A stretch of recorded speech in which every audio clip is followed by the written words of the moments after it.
Gencatan senjata antara Iran dan Israel yang diumumkan pada 24 Juni lalu menjadi titik balik konflik panas yang sempat mengguncang Timur Tengah. Di tengah ketidakpastian itulah sebagian WNI yang menempuh pendidikan di Iran memutuskan untuk pulang ke Indonesia. Tapi tak sedikit pula warga Indonesia kita yang memilih tinggal atau tidak meninggalkan Iran. Malam hari ini kami akan mengundang mahasiswa di Iran yang memutuskan untuk pulang, yaitu ada Heri Supriyono dan ada Halimatu Sadiah, mahasiswi Indonesia yang memilih ini tetap berada di kota Qom, Iran. Selamat malam, Mas Heri.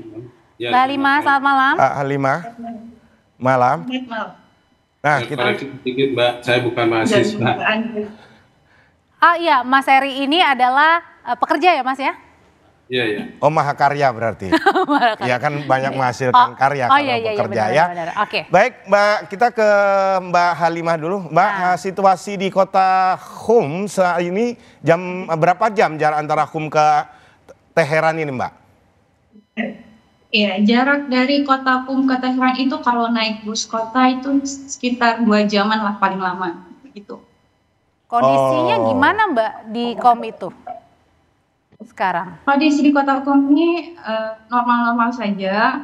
Saya sempat juga melihat TK itu buka ya. Mereka keluar dan masuk dijemput orang tuanya juga. Cuma ini karena lagi ada peringatan Muharram, kota agak sepi. Dan mereka biasanya berkumpul kayak di rumah masing-masing atau di masjid atau di haram untuk memperingati kematian Husain cucu Rasulullah. Oke, Mbak izin, di sana sekarang jam berapa Mbak? Sekarang di sini sekitar jam 4:30 atau jam 4-an lah. Oh, sore ya? Beda sekitar 2 jaman. Iya. Ya, nih Mbak, kan berita terbaru bahwasanya ada pengumuman gencatan senjata. Perasaan Mbak sendiri dan teman-teman di sana gimana Mbak dengan adanya gencatan senjata itu?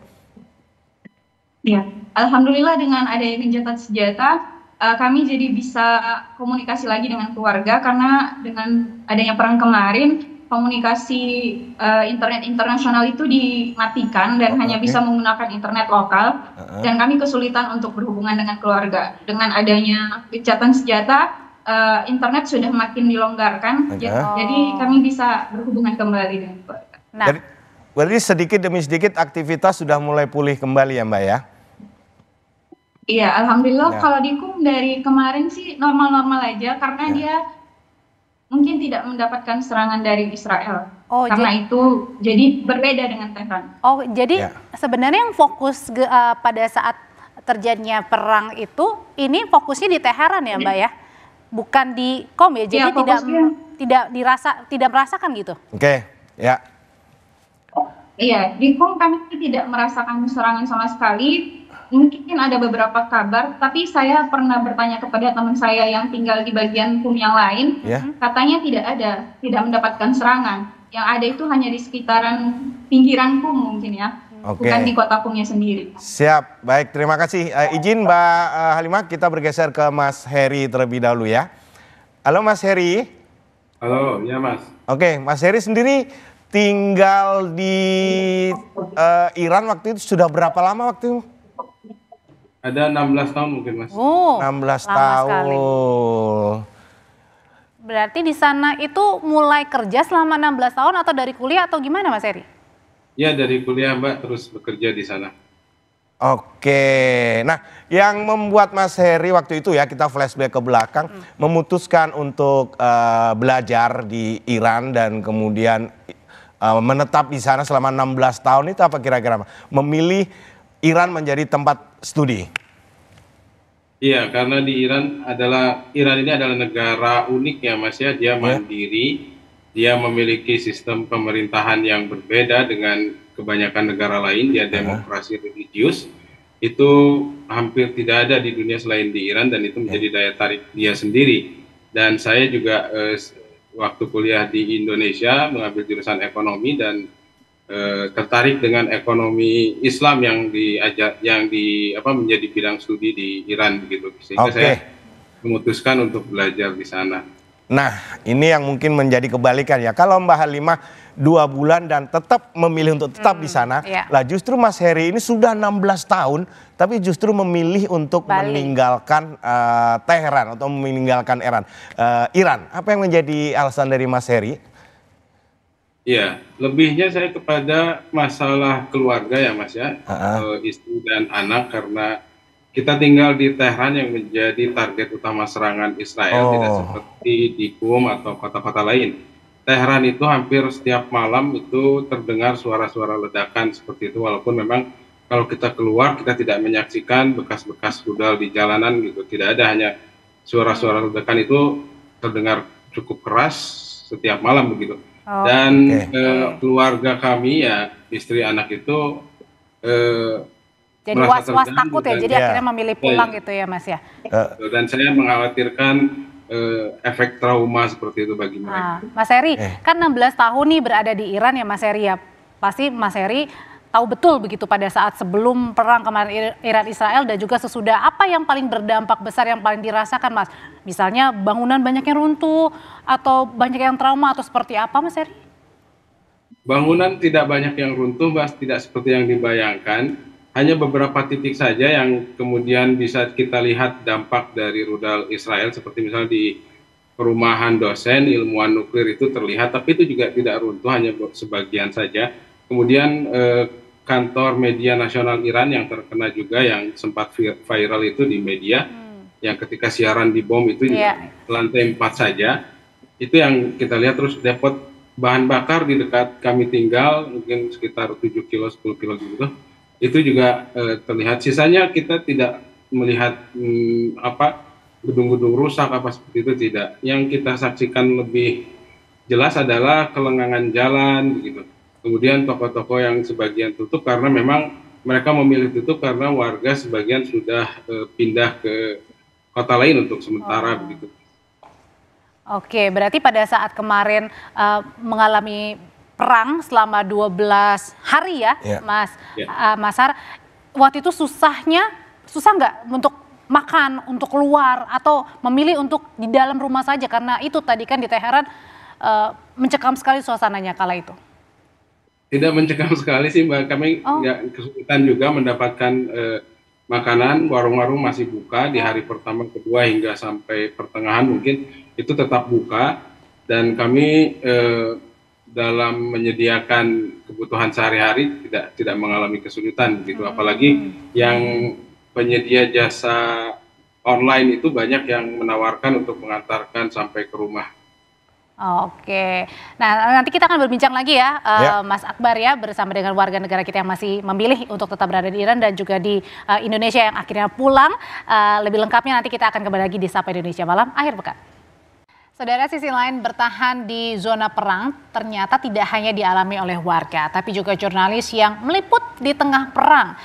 Seperti apa sebenarnya pada saat jurnalis ini meliput di tengah konflik begitu ya? Kita akan membahas bersama dengan ex-jurnalis harian Kompas yang pernah meliput perang bersama Mustafa Abdul Rahman. Selamat malam Pak Mustafa.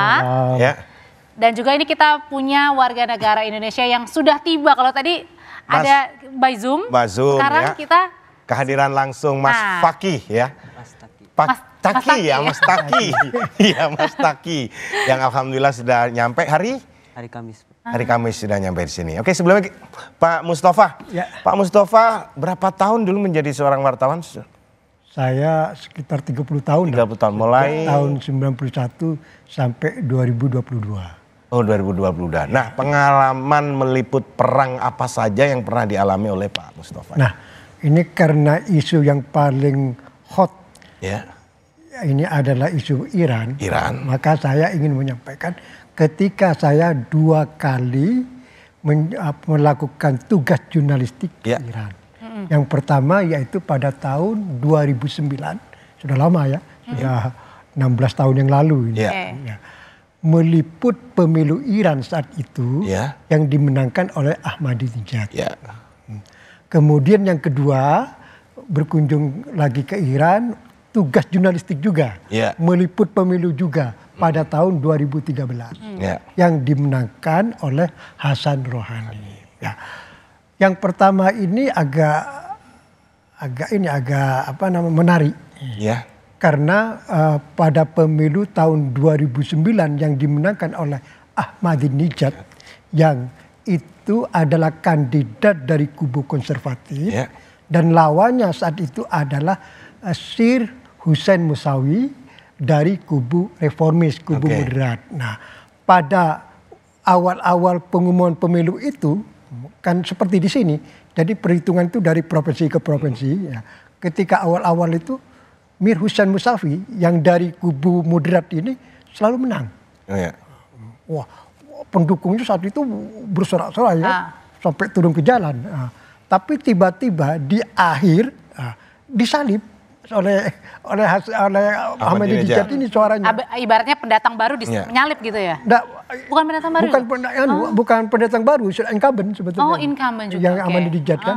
Yang pendatang baru ini yang Hussein Musawi yang dari kubu moderat. Nah, ketika pengumuman hasil pemilu awal-awalnya masih dimenangkan oleh Hussein Musawi. Nah, sehingga dari kubu reformis itu bersorak-sorai dia sampai turun ke jalan. Tapi tiba-tiba pada penghitungan suara terakhir, Ahmadinejad ini menyalip ke Hussein Musawi sehingga hasil finalnya dimenangkan oleh Ahmadinejad. Kontan pada waktu itu terjadi kerusuhan kota Teheran itu. Dan saya sebagai saksi pada waktu kerusuhan, melempar batu, nyerang toko-toko, bakar ban gitu kan, rusak Teheran itu.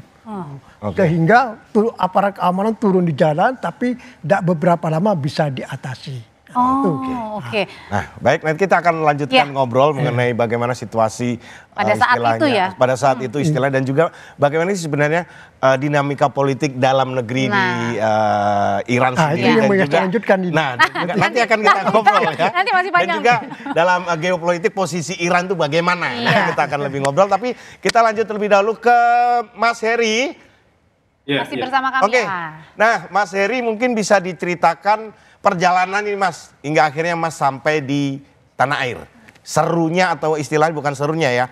Seru kendalanya, bagaimana perjuangannya Mas hingga sampai alhamdulillah di tanah air kembali. Silakan. Iya, pada hari Jumat lalu, minggu lalu, kita berangkat dari Teheran bersama-sama dengan rombongan yang lain. Sekitar 4 bis kita berangkat menuju pos perbatasan Astara di perbatasan Iran Azerbaijan. Di situ sepanjang perjalanan tidak ada hambatan apapun dan kita sampai di pos perbatasan. Di situ mengantri agak lama karena memang ada rombongan lain dari negara lain yang berusaha keluar dari Iran juga. Nah, setelah beberapa jam akhirnya kita bisa masuk ke Baku, Azerbaijan, kemudian disambut oleh Duta Besar Indonesia untuk Iran yang saat itu menyambut kami di Baku, lalu kita dibawa dari perbatasan ke kota Baku dan tinggal di salah satu hotel di kota tersebut. Selama 2 malam kami menginap di sana, kemudian menanti untuk mendapatkan tiket menuju Indonesia yang awalnya harus bertransit dulu di Doha begitu. Sebagian transit di Doha, sebagian transit di Turki dan sebagian di negara lain begitu. Dan saya kebagian gelombang pertama, kloter pertama, saya harus transit di Doha sebelum ke Indonesia. Pada saat kita terbang menuju Doha dari Baku, di tengah perjalanan sebelum sampai ke Doha, pilot pesawat mengumumkan bahwa bandara Doha ditutup karena Iran melakukan serangan ke pangkalan militer Amerika Serikat. Sehingga saat itu kami terpaksa mendarat darurat di Bandara Jeddah. Dan kita menunggu selama 7 jam di Bandara Jeddah, menunggu bandara buka kembali dan akhirnya bisa menuju ke Doha. Artinya perjuangan sekali ya Mas ya untuk sampai ke Indonesia ya Mas ya? Betul Mbak, ya. Kalau ya itu tadi ceritanya Mas Heri. Tapi saya mau kembali lagi ke Mbak Halimatus. Mbak Halimatus, kalau sekarang kan keadaannya ya sudah lebih tenang ya Mbak ya. Bisa dikatakan seperti itu. Nah sekarang berarti artinya aktivitas dari warga sendiri sudah bisa beraktivitas normal kah? Nah, kalau itu sudah normal. Di Teheran juga katanya sudah normal. Tadi teman saya barusan berangkat dari KUM ke Teheran. Mereka sudah berkali-kali ke asrama mengambil barang yang dibutuhkan dan memang katanya udah mulai normal. Oh, kalau bandara sendiri, bandara kan kemarin sempat ditutup ya, bandara Iran. Kalau sekarang sudah dibuka? Saya masih kurang tahu informasinya, cuma kata teman saya tadi sepertinya belum dibuka. Oke. Nah, halo? Masih dengar Mbak ya?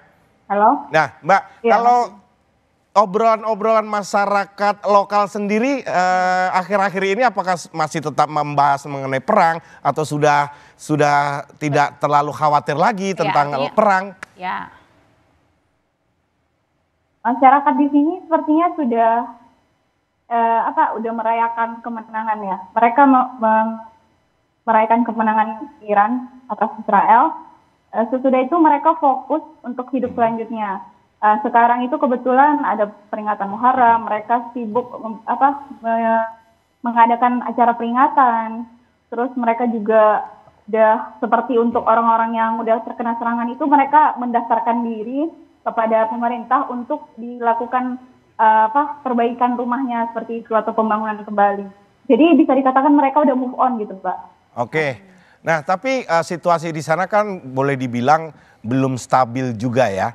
Tiba-tiba muncul lagi konfrontasi, muncul lagi statement yang akhirnya membuat bergejolak lagi. Nah, dari Kemenlu sendiri ada statement kalau misalkan nanti terjadi gejolak lagi dan mungkin terjadi istilahnya perang lagi, Kemenlu sendiri mengatakan tidak untuk akan membatasi untuk akomodir warga yang ada di sana untuk kembali ke Indonesia. Nah, apabila situasi itu terjadi, Mbak Halimah sendiri sikapnya akan memilih tetap untuk stay di sana atau untuk berpikir lagi untuk kembali ke Indonesia? Saya akan bermusyawarah dengan keluarga dulu, karena saya masih di bawah tanggungan keluarga. Jika keluarga masih mengizinkan saya stay di Iran, tinggal di Iran, dan memang situasi masih terkendali, aman, saya akan tetap di sini. Tetapi jika memang ada kesempatan evakuasi dan kondisi memang tidak memungkinkan dan harus pulang, dan keluarga juga mendesak, saya akan pulang. Oke. Kalau dari Mas Taki sendiri, berapa lama sih Mas di Iran? Saya baru 5 bulan, Mbak. Baru 5 bulan. 5 bulan. Baru 5 bulan, baru sebentar ya. Tadi kan Mas Hari jauh lebih lama. 12 tahun, 12 Mbak. tahun. Halimah juga baru 2 bulan. Ya, baru 2 bulan. 5 bulan. Nah, berarti Mas Taki sendiri mengalami bulan-bulan terakhir sebelum terjadinya perang sendiri. Mungkin bisa diceritakan situasinya pada saat itu dan mungkin obrolan-obrolan di masyarakat lokal pada saat itu. Ya, awalnya ketika Jumat pagi ya serangan itu. Ya, kami sedang melaksanakan salat subuh. Oke. Nah, lalu setelah itu kami beranjak untuk istirahat kembali. Iya. Lalu ada suara dentuman seperti itu, Pak. Nah, awalnya kami mengira itu adalah suara ini, suara pintu yang dibanting dari. Dari sekitar aja pintu seperti itu, oke. Ya. Ternyata? Nah, ternyata setelah saya lihat grup WNI, pada nanya ada yang dengar suara barusan tidak? Gitu. Ya. Nah, ternyata itu adalah suara ledakan. Oke. Mas Taki sendiri di Teheran ya? Di Teheran, Pak. Oke. Kalau udah di Teheran, nyampe di sekarang di Indonesia kan tadi katanya sudah mulai normal kembali gitu ya. Pengen balik ke sana lagi? Ya, jika keadaan sudah mulai membaik, orang tua saya mengizinkan untuk balik lagi. Oh, kalau Masnya di sana mahasiswa berarti atau? Mahasiswa. Oh, mahasiswa. Tapi kalau pihak kampus sendiri sudah mencoba untuk menghubungi, misalnya, kampus sudah buka, boleh lagi berkegiatan? Iya, boleh. Sudah ditelepon? Sudah dikonfirmasi awalnya untuk para mahasiswa yang akan pulang ke negara masing-masing akan disediakan kelas online. Nah, tapi kemungkinan 2 bulan ke depan jika keadaan sudah membaik kami diizinkan untuk kembali masuk. Oh, masih nunggu lagi ya Mas Akbar ya? Masih nunggu lagi. Nah, kita ke Pak Mustafa yang ya istilahnya berpengalaman lah dalam situasi konflik perang seperti ini. Nah, apa yang bisa disampaikan atau bisa saran yang bisa diberikan dari Pak Mustafa untuk istilahnya warga, khususnya warga negara Indonesia yang ada di situasi perang seperti ini, Pak? Ya, bagi WNI yang berada di daerah konflik seperti Iran ini, ya memang harus hati-hati, harus waspada, harus antisipasi. Kalau setiap saat perang terjadi. Tidak hanya perang dengan negara lain ya, tapi situasi di dalam negeri sendiri. Di Iran kan peta politik di Iran itu kan terbelah antara kubu moderat sama kubu radikal, kubu garis keras sampai sekarang. Dan itu kan terpatri sejak tahun 90-an. Ya seperti saya ceritakan tadi, pemilu di Iran itu sering keras. Karena benturan pertarungan antara kubu moderat dan kubu radikal tersebut. Sampai pada situasi perang tersebut tadi kemarin itu ya. Pejabat Iran ketika memberi statement ketika perang kemarin itu terlihat juga terbelah. Maksudnya pada saat perang Iran-Israel di internalnya sendiri juga terbelah. Jadi ada yang memberi statement moderat, yaitu yang disampaikan oleh Presiden Iran Masoud Pezeshkian dan kemudian Menteri Luar Negeri Iran Abbas Araghchi ini selalu memberi statement positif, memberi harapan. Ketika berkecamuk perang, sebelum Amerika ikut campur ya, dan bahkan para analis, para pengamat memprediksi ini bisa perang dunia ketiga ini. Di saat genting-gentingnya itu Presiden Iran itu kan perang meletus pada tanggal 13. Tanggal 15 atau tanggal 16. Presiden Iran itu tiba-tiba menelpon Presiden Turki Recep Tayyip Erdogan. Dan dalam pembicaraan dewan tersebut Presiden Iran meminta supaya Turki bisa menjadi mediator. Pertama. Yang kedua, Presiden Iran menyampaikan pada Presiden Turki bahwa Iran siap menghentikan perang asalkan Israel menghentikan perang juga. Ini sebelum Donald Trump tiba-tiba menyerukan kesenjahteraan, ini belum. Nah, jadi ada statement memberi harapan. Nah ini yang kalau kita melihat atau dalam konteks peta politik Iran, Presiden Iran itu mempresentasikan kubu moderat. Adapun kubu radikalnya itu adalah pemimpin spiritual Ali Khamenei yang selalu memberi statement keras kan. Nah, berkaitan Pak Mustafa sangat paham nih ya, karena 16 tahun istilahnya pernah 2 kali meliput perang Iran.